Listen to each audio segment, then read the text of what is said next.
YouTube and Miami Dolphins fans, what is going on today? Man, I am excited for many reasons, not only because the draft is just about 24 hours away, but because all of the mock drafts will be officially done, including ours. Yes. We have a lot to get into today. It's been about 2 weeks since we dropped mock draft 2.0. Figured we got to get this last one out before the official draft. So we're excited. We have a bunch to talk about. So you ready to get into it? Yeah, let's get into it. We just want to talk about some of our final concluding thoughts before the draft. This video is being filmed and posted one day before the draft. So, Yep. and there's a transaction we're going to probably start off with. Yep. So we are going to start with that transaction. So, as the Miami Dolphins community does know, we did trade away or trade back Eric Flowers to the Washington football team. A lot of mixed opinions on that. For me, I think if you're saving $2 million for a guy that's probably not going to play, I understand you still got to pay him six, but what the Dolphins are doing is they're paying him $6 million to not play here, and we're pocketing $2 million, which is a draft. That's a draft pick you can sign for next season. So I'll let you get your opinions on Eric Flowers. Are we going to miss him? Or is he replaceable? I probably won't miss him. What I saw was when he got hurt, I saw Solomon Kinley step in and do a better job, and I saw it immediately. The second Solomon Kinley moved over to left guard, that was the position he played in college. I think part of the reason you're getting rid of Eric Flowers is he is a progress stopper, and if you save $1 million or $2 million on a progress stopper, that's great because he doesn't need to be in this lineup. There's going to be younger, cheaper, better talent that you want to play the five guys, and I don't think Eric Flowers is one of the five guys anymore. So either get rid of him. Better to trade him than to cut him. Maybe we got something for it. I don't know what our compensation was, but got We something. moved up in the seventh round. Okay, that's better than nothing. Better than Yeah. paying him $10 million to sit on the bench in my Yeah, eyes. it was just at that point it was more of a liability from a business side. Is with him on that team and you're paying him that money, you almost feel obligated to play him. Now that he's off the team, you don't have that obligation. Like, oh, we're paying this guy $8 million. He needs to be in our starting lineup, or we look like fools. So now that he's off the team, we can go. Whoever earns a job, whoever's the best for the job, can just slide into left guard, and he won't be missed. I mean, he was, if anything, he was decent to below average. And nobody, and it's not like I'm saying that because we traded him. I mean, throughout the whole season, we all saw Solomon Kinley stepped in, played better. Robert Hunt played better, and they're two rookies. They're cheaper and going to be there for the long run. So And they're going I'm to get not, I'm better not, over time. yeah, I, I'm not upset. I think Eric Flowers hit his ceiling 2 years ago when he was in Washington.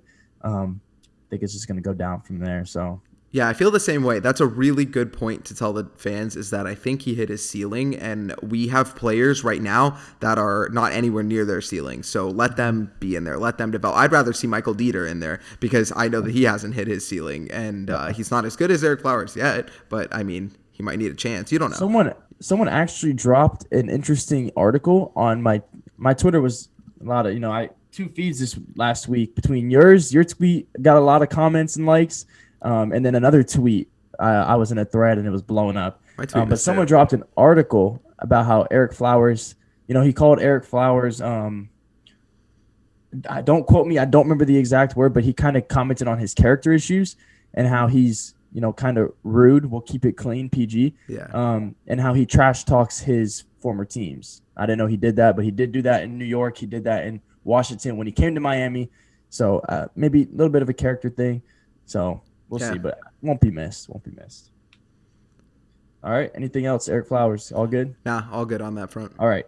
So now we're going to move into the final, thank the Lord, final mock draft. But Um, first, we're going to talk about some of the prospects. We're going to kind of wrap up our thoughts before we finally close this mock draft. So Randy has something he wants to start this out with to kind of open it up. Yeah, so for me, there was a few concluding thoughts I wanted on this draft. Right now on the Twitter streets and just all on the beat writers streets, you're going to see a lot of, the Dolphins are going to pick so and so, or so and so's the pick. Don't believe any of it. I don't think that Chris Greer and Brian Flores even know who the pick is going to be. Well, you could say that they're going to take Waddle at 6 no matter what, but what if Waddle gets drafted 5? You don't know. What's the most likely scenario? Now, I haven't spoken to Chris Greer this week, so I don't really know if this is true. But to me, what would make the most sense is he probably has like 4 or 5 guys that he's really comfortable with taking, and whatever guys fall to 6, he'll take the best on his order, on his list for those guys. I don't think it's like, oh, Waddle or bust, Smith or bust, Chase or bust. It's probably, we like all these guys, we draft any of them, let's see who makes it there and who doesn't, and what trade offers are available, because I think that that's on the table too. I agree. And a lot of people watching are going to, kind of say, oh, there's no way Waddle's taken before 6. Like, there's other – you have no idea. Yeah, you have no idea who these NFL GMs who know a lot more than any of us, who they have in their rankings. Some guys might like Waddle more than Devonta Smith and Jamar Chase. Personally, I kind of do. I kind of do. Yeah, so I don't know if you remember when the Giants drafted Daniel Jones. They had 2 draft picks, both in the early first round, and Josh Allen, the pass rusher, was on the board. And instead of taking Josh Allen, the pass rusher, they took Daniel Jones, who everyone thought would be a second-round QB, passed on Dwayne Haskins, who everyone thought was going to be the pick with the next first-round pick. Turns out Dwayne Haskins was a total bust, so they were actually kind of right there. But, you don't know. This is just me saying you don't know, and GMs are smart, some are stupid. You have no idea what they'll do. So it's best we just sit here and keep an open mind to be comfortable with all of the top talent. Yeah. Okay. I think that about wraps it up. I just tweeted about it too. Just all these guys like, Peter King and all these guys in Good Morning Football, NFL Network, they're all say like the Dolphins have shown strong interest in the fact that they will choose Jalen Waddle over Jamar Chase if both are available. Yeah. I'm going to be 100% honest with whoever's watching this. You have no idea, and they have no idea. Yeah. Chris Greer did not tell them that to go tell the media. They are literally just making a story, which is their job. They want to make a story. So, yeah, totally. It gets pretty annoying, but, Do you want to segment into the 18th pick, or do you want to talk about let's stay at the 6th pick. You said you had a pecking order for guys for that. So I wanted to go down my list of, like you said, those prospects that are going to be in order if they are there. Mine has changed pretty drastically, and it has changed probably almost every week, to be honest. Me too. Right now with that 6th pick, it's really hard, but I almost see the best fit for the Dolphins, and this might be the Kyle Krabs talking from Locked On Dolphins, but I love Jalen Waddle. It's hard to want to pick him over guys like Pitts and Chase because the numbers weren't there in college, but he wasn't a numbers guy. He was a rack. He kind of does it all. He can make the jump ball catches. He can run the screen plays. He can get across the middle. He's got speed. But I'm thinking Jalen Waddle is right now my top prospect for number 6. I wish I could say that I had one, but every week I see I'm very comfortable. I'm going to leave it this. I'm very comfortable with Pitts, Chase, Smith, or Waddle for all different reasons. Waddle reminds me a lot of Tyreek Hill, but better. Like coming out of college. Not saying that he's going to be better right away, but like as a college prospect, Waddle is more polished than Hill was, but they're both the same level of speed. They both give you the same type of player. Who doesn't need a Tyreek Hill on their team? Yeah. So I'm really comfortable with all of them. I can't even put them in an order, honestly. And I think what you said first is what's most important, is that we are comfortable with any of those top 4. Waddle, Chase, Smith, or Pitts. You will not hear me complain. Hopefully Dolphins Twitter doesn't complain. They will. I don't see why you would when you don't know how their game's going to translate to the NFL yet. Maybe 2 or 3 years from now, if they're a bust, you have the right to complain. But I don't want to hear like, oh, if we pick Devonta Smith, everyone's going to be like, oh, we got the midget, or not the midget. We got the guy that weighs as much as a toothpick. Yeah. Like let him play the game. I love that quote that Devonta Smith did. That was great. Yeah. He was like, this is football. This isn't weightlifting, which is perfect. Like if you can play, you can play. I don't care how big or small you are. Totally. So, other than that, that's it for the 6th pick. Do you want to talk about 18? Real quick.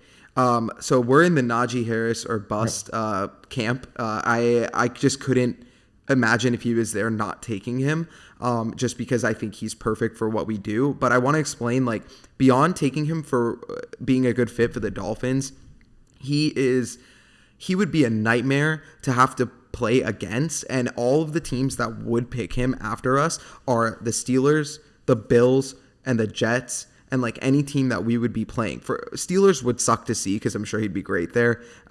But imagine if you went to the Bills. You really want to play Najee Harris and Josh Allen, two big dudes, big mofos, that you want to play both of them and have them both run over all of the Dolphins for years to come. I could not bear the thought of letting him get to Buffalo. If the Dolphins have to trade down to select Najee, God, do not trade behind Buffalo. Even I don't want to see him on the Jets. So my thing is take Najee because he's awesome. Take him because his character's great. Take him because he's the most complete back in this draft, but also take him to keep him out of the hands of other people. That's addition by subtraction right there, is making sure that your divisional opponents don't have access to this great talent, because they're in the sweet spot of where he should be drafted. So I would reach. I mean, it's not a reach. I would take him at 18. That's my thought on why that's a really important pick to make. Forget edge rusher. We will either get one, or we will find someone, or we will sign Olivier Vernon. I was gonna say something about that. Yeah, I don't think there's an edge rusher at that pick that's worth taking over Najee. It's just the quality of play you're gonna get from Najee is gonna now, this is me guessing, but is probably going to outweigh the quality you're going to get from a Kwity Paye or a Gregory Rousseau if you take him, or Jalen Phillips. I just think Najee would be more of an impact, and why not get an explosive offense? You're telling me if we get Chase Waddle / Pitts / Smith plus Najee, you're going to come out of there complaining? Are you kidding me? Well, what a first round. I'd be ecstatic. The whole other draft, get us a center and maybe an edge, but the whole other draft can be thrown out. Yeah, I agree. If you get two of those playmakers, I'm not going to complain. Yeah. I'm not. So that's it. We love Najee Harris. I also am a big fan of Javonte Williams. I think he'd be a good back for us, but like you said, if he's there, you got to take Najee. Totally. It's a Najee or bust for me. He's the right pick for us. Yep. All right, so I think we're ready. All right. Moving on to Mock Draft 3.0. Finally. So let me real quick share my screen, and let's get We're going to get a quick ad from our sponsors while Randy pulls that up. Yeah, who are we sponsored by? Today we are sponsored by Armando Salguera. To be honest, I started the book. I haven't finished it. He kind of just gives me headaches on Twitter, so I figured if I finish this book, I'll probably have a headache. But Armando Salguera, 100 things Dolphins fans should know and do before they die. Well, thanks for sponsoring this video, Armando. I'm pretty much ready here with this, but I'm also willing to move our little heads because we're still broadcasted in the corner here. So depending on where we land on this screen, I might move us. So let's start the draft. Is this okay? Yeah, this is okay. I think we're good. Yeah. Yeah. All right. Ooh. Okay. So Pitts and Chase are off the board. Penny Sewell too. Yeah, this is almost a draft I would want to restart because I don't think it's realistic. But I almost feel like, oh wait, they did trade Sam Darnold. Yeah, I don't know about that. Yeah, I think we should restart this one. Yeah, let's try one more time. Yeah, restart draft. You can just click this top little button here, and it'll restart. Sorry for the technical difficulties. We're restarting it for the quality of the show. Like, obviously, we're going to want to just get a draft that's more realistic. Why is it? Okay, so they did it again. Yeah, I'm not letting it happen. We're going one more time. Third time's a charm. We'll try one more time. But drafts are surprising. You never know. You never know, but this one, they're there for a quarterback. They would have traded out of this pick if they weren't. So I don't want to taint our mock draft 3.0. There we go.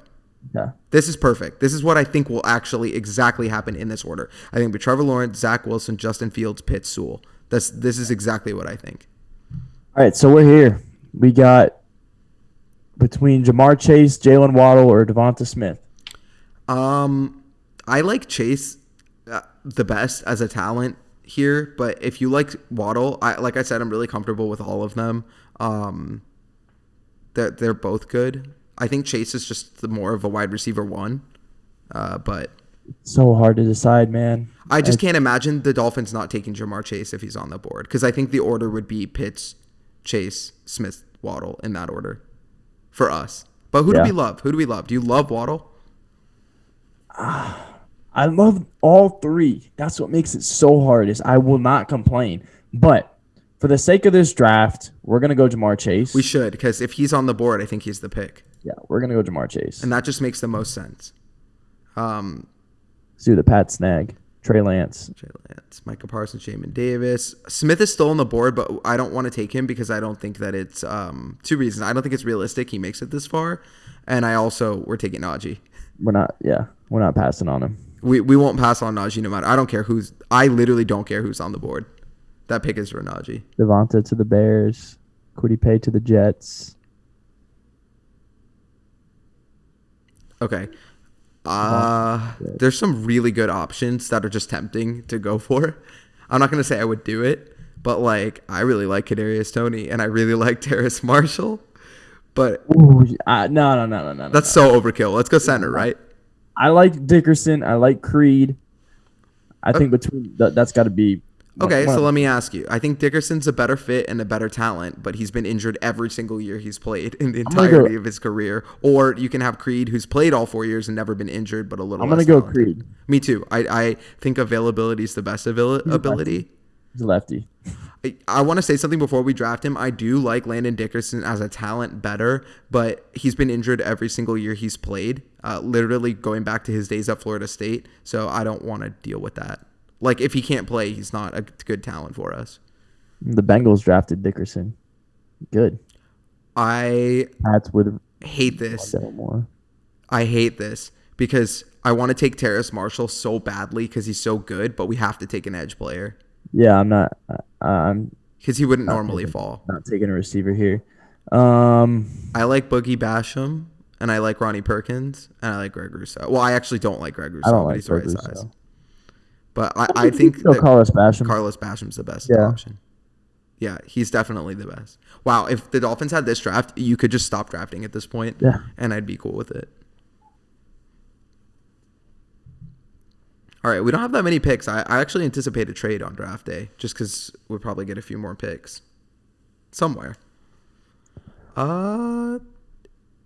I think like linebacker or double down on edge here is the smart thing to do, or quarterback, which I know is like quarterback, but like, no, wait, we have Jacoby Brissett. Yeah, no, I'm not. No quarterback. No quarterback. Why not? I don't know. I like. What kind of linebackers we got? Chaz Surratt. I like Chaz Surratt. I like Pete Werner.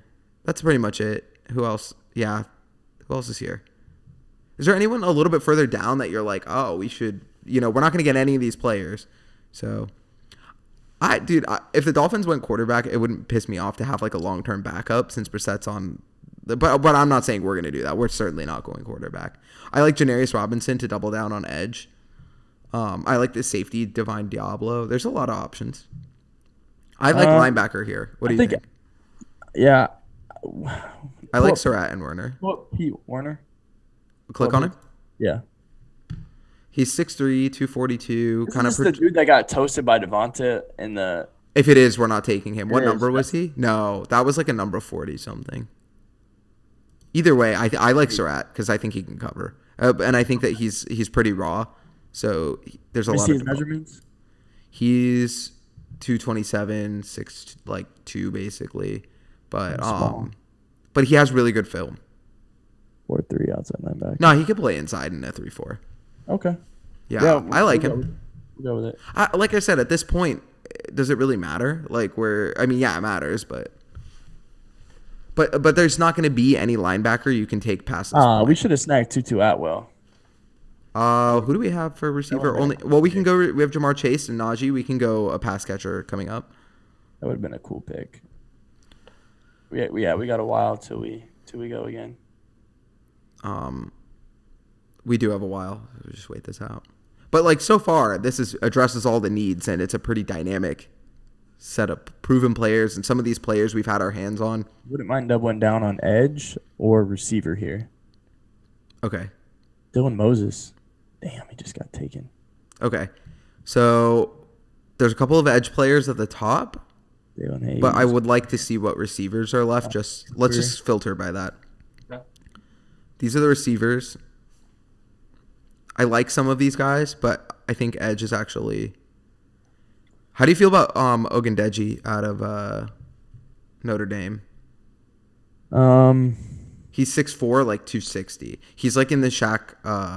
Shaq Lawson mold, whereas Dalen Hayes is smaller, right? Or no? Yeah, I personally like Dalen Hayes. I like Dalen Hayes. I like that they got him in the Senior Bowl. They have their hands on him. Yeah. I like Joshua Kando because I'm a Florida State alumni.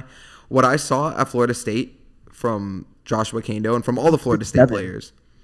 Yeah, he's 6'7". So this guy has ridiculous like physical length and traits and characteristic, but had horrific coaching at Florida State. I want to remind everyone, terrible coaching on a coaching carousel. So he was kind of a victim of like he never got any better from high school to now. But with NFL coaching, this guy would be like a project that could like end up being like, you know, a really good player. He's like a physical specimen. I almost like that. I like that 6'7". He has ridiculous talent and length. It's just he's so raw because the coaching was so terrible. So maybe, I like that. I also like Jonathan Cooper.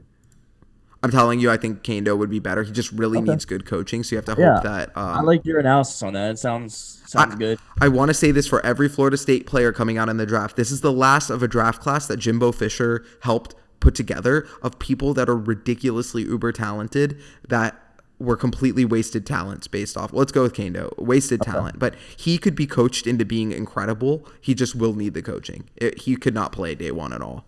He'd be like a year down the road project. But that's what you do with your second edge player, right? Yep. Man, that's why we double down. This draft is crazy. Yeah, really stacked draft. That's so stacked. We're pretty biased, I guess, towards ACC and, well, I don't know. Oklahoma's a Big 12, but we have our SEC representing. I'm not a small school kind of person, so I usually try to avoid those players.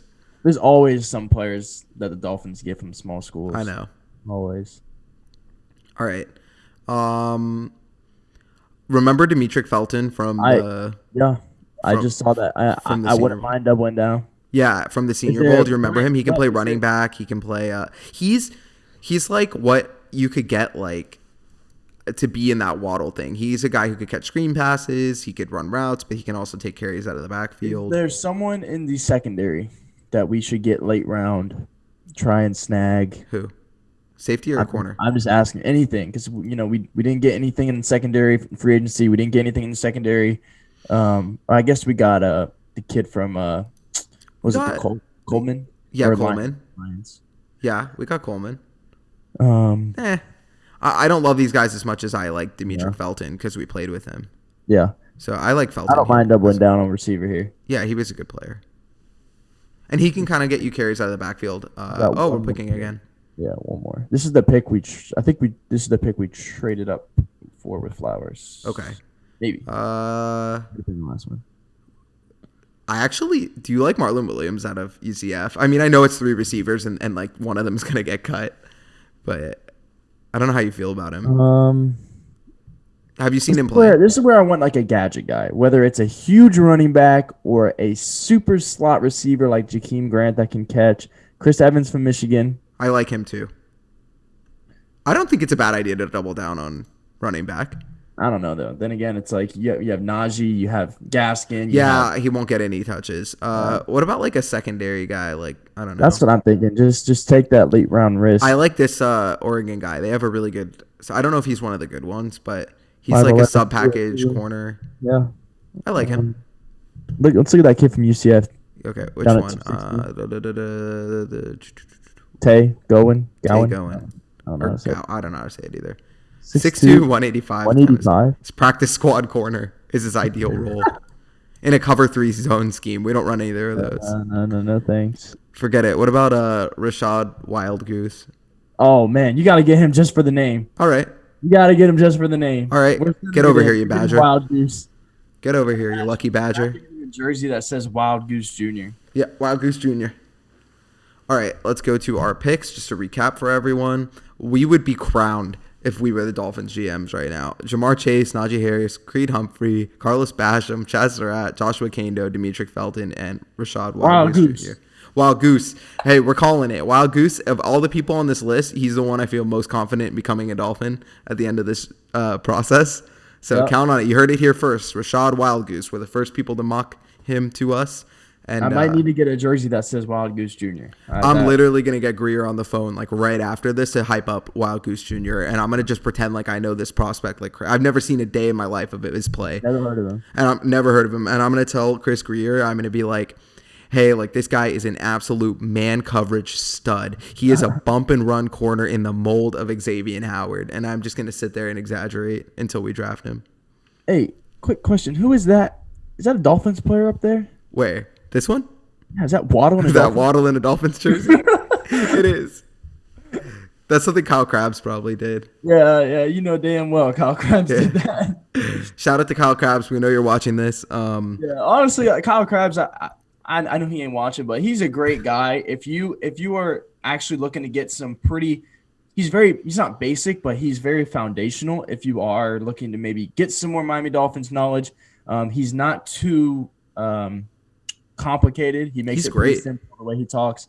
Kyle Krabs is a great guy to watch. I would put him second of all podcasts under ADT Fins. Yeah, me too. But yeah, all due respect to Kyle Krabs. Yeah, he totally.